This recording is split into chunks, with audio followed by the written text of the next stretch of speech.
افواج پاکستان بھی ساتھ ہی آ گئی، لیکن آن گراؤنڈ چیزیں نہیں مل رہی، کراچی والوں کو ریلیف نہیں مل رہا.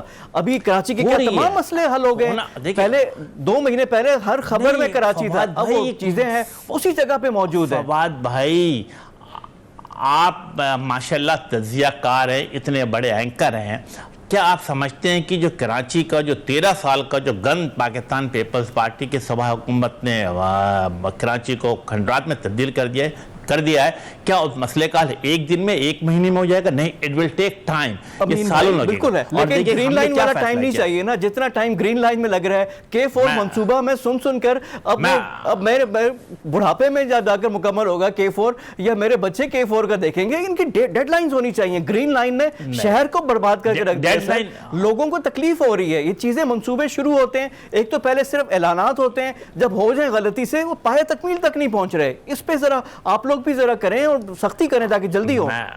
میں بالکل آپ کے فواد صاحب ایگری کروں گا کہ 2016 میں صوبائی حکومت نے گرین لائن کا K4 کا منصوبہ شروع کیا، 2020 تک مکمل نہیں کر پائی، ناکامی رہی ان کی اور ان کی نااہلی رہی ہے. اب وفاقی حکومت نے اس کو ٹیک آف کیا ہے، اور نہ صرف اس کو ٹیک آف کر کے بلکہ وابڈا سے بھی کراسپنڈنس کر لیا. الحمدللہ کل رات کو وابڈا کے چیئرمین ان کی پوری ٹیم نے K4 کے دورہ کیا ہے اور اس میں کچھ ٹیکنیکل فالٹ جسے مشاہدہ کیا ہے. ہماری خواہش ہوگی کہ K4 کا منصوبہ جو 26 ارب روپے کا تھا وہ بڑھتے بڑھتے 65 ارب روپے پہ چلا گیا ہے.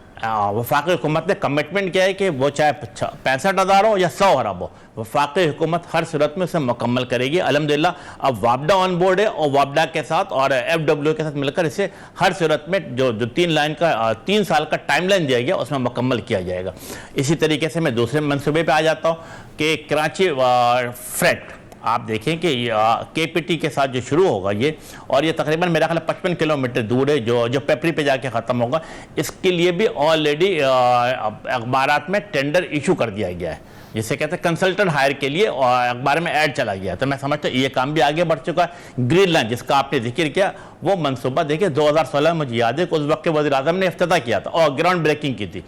آج الحمدللہ اس کے اوپر اس PSDP میں 12 ارب روپے رکھے گئے، اور ہماری خواہش ہے کہ وہ تمام جو صوبائی حکومت کی طرف سے رکاوٹ تھی، رکن اندازی تھی، اس کو دور کرتے ہوئے خواہش ہوگی کہ جون 2021 میں اسے مکمل کر دیا جائے. کیونکہ دیکھیں اب اگر میں نے آپ سے بات کی، پانی کی بات کی، ٹرانسپورٹ کی بات کی، فواد آپ یہ سمجھتے ہیں کہ 18ویں ترمیم کے بعد یہ تمام چیز کی ذمہ داری کس کی بنتی تھی؟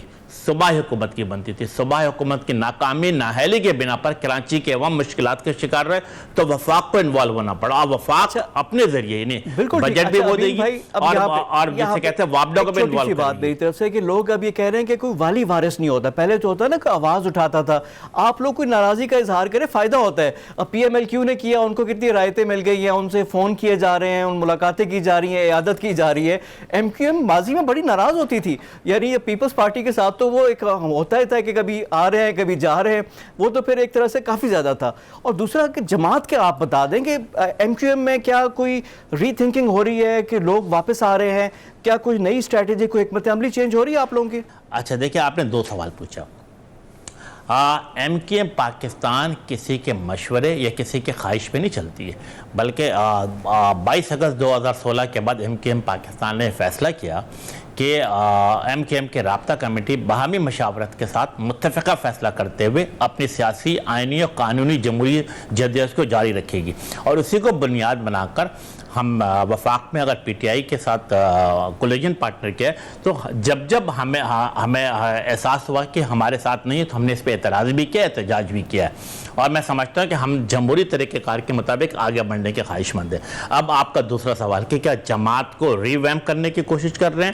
دیکھیں، ہر گزرتے دن کے ساتھ جیسے میں عرض کر رہا تھا کہ MQM پاکستان مضبوط سے مضبوط تر ہوتی چلی جا رہی ہے.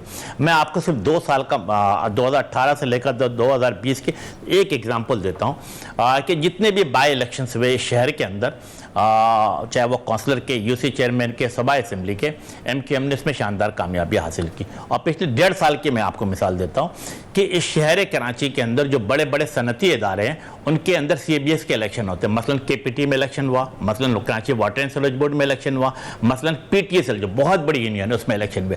MQM پاکستان نے ان تینوں جگہوں پر اپنی تمام مخالفین کی ضمانت ضبط کرائی.